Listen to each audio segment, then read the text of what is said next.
Inilah daftar aliran Islam paling aneh yang pernah menggemparkan warga Indonesia.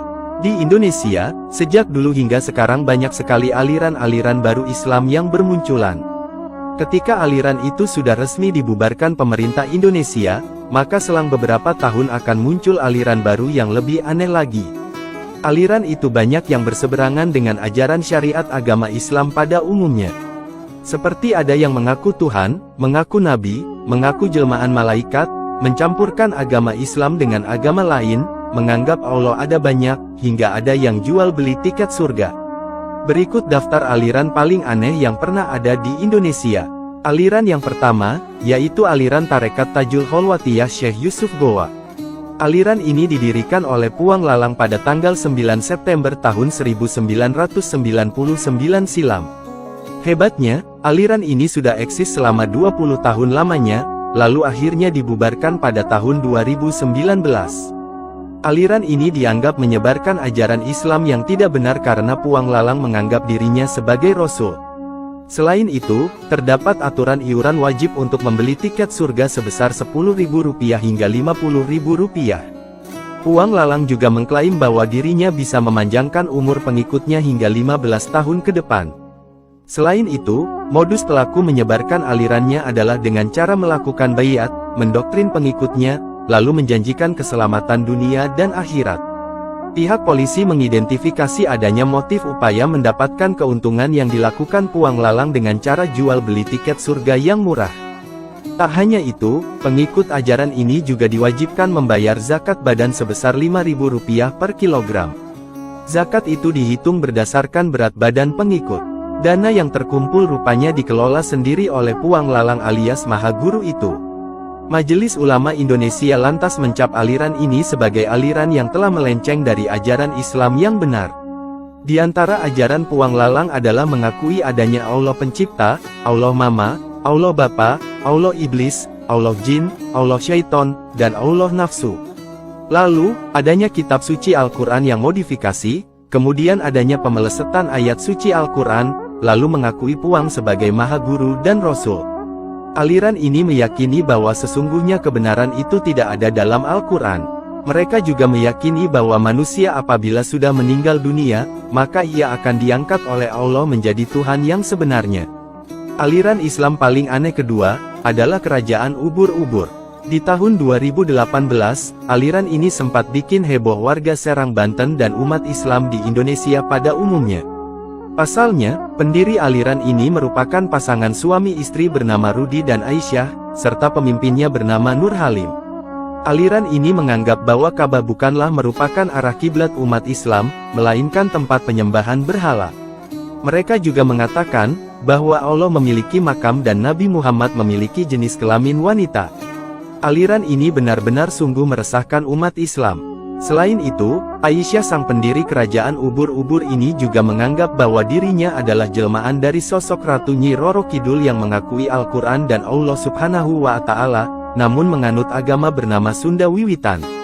Selain itu, ia juga mengaku bisa mengambil uang dari berbagai lintas negara melalui akses bank-bank di luar negeri.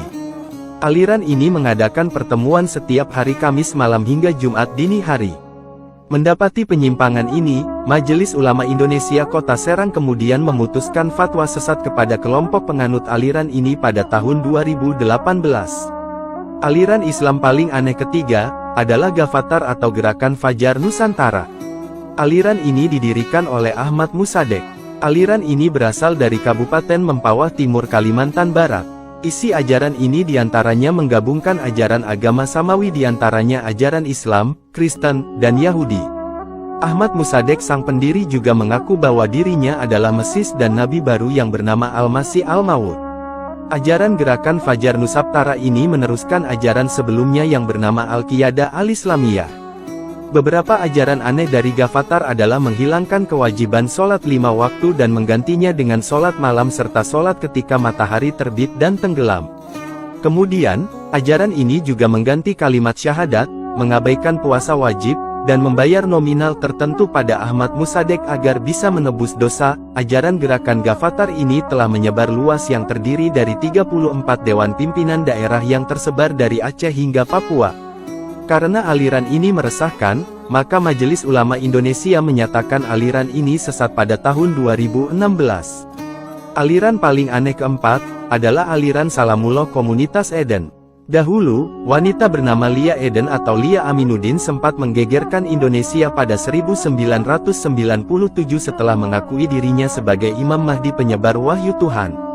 Namun, ia juga menyatakan dirinya merupakan reinkarnasi Bunda Maria, dan anaknya Ahmad Mukti adalah jelmaan Yesus Kristus.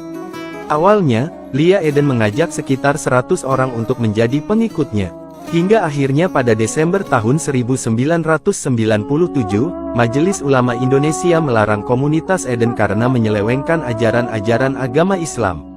Di antara ajaran Salamullah adalah, bahwa sholat dalam dua bahasa adalah sah, mengonsumsi babi halal, mengadakan ritual penyucian diri seperti menggunduli rambut kepala, dan lain sebagainya. Lia Eden pun telah 2 kali masuk penjara yaitu pada tahun 2006 dan 2009 karena kasus penistaan agama. Meskipun begitu, dikabarkan bahwa setelahnya ia masih menganut kepercayaannya tersebut. Tak sampai di situ, pada 2015 ia juga mengeluarkan salah satu pernyataan menghebohkan kepada gubernur dan presiden, yaitu bahwa pesawat UFO akan segera mendarat di Monas, Jakarta. Namun anehnya, pesawat UFO tersebut tidak kunjung landing di Monas. Aliran Islam paling aneh kelima, adalah Satria Piningit Weteng Buwono di Bekasi Timur. Dahulu, aliran ini didirikan oleh Agus Imam Solihin yang mengaku sebagai Tuhan pada tahun 2005-2006 sekaligus Imam Mahdi dan keturunan Presiden Soekarno. Di antara ajaran-ajarannya adalah mengajak pengikutnya meninggalkan sholat dan puasa, serta mengajarkan untuk berhubungan seksual dengan pasangannya secara bersama-sama dengan pengikut lainnya dalam satu ruangan.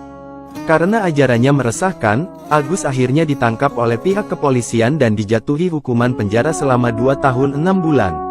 Aliran Islam paling aneh keenam, adalah Lembaga Pelaksana Amanah Adat dan Pancasila. Organisasi ini mengajarkan aliran yang menyelewengkan kebenaran ajaran Islam di Tanah Toraja.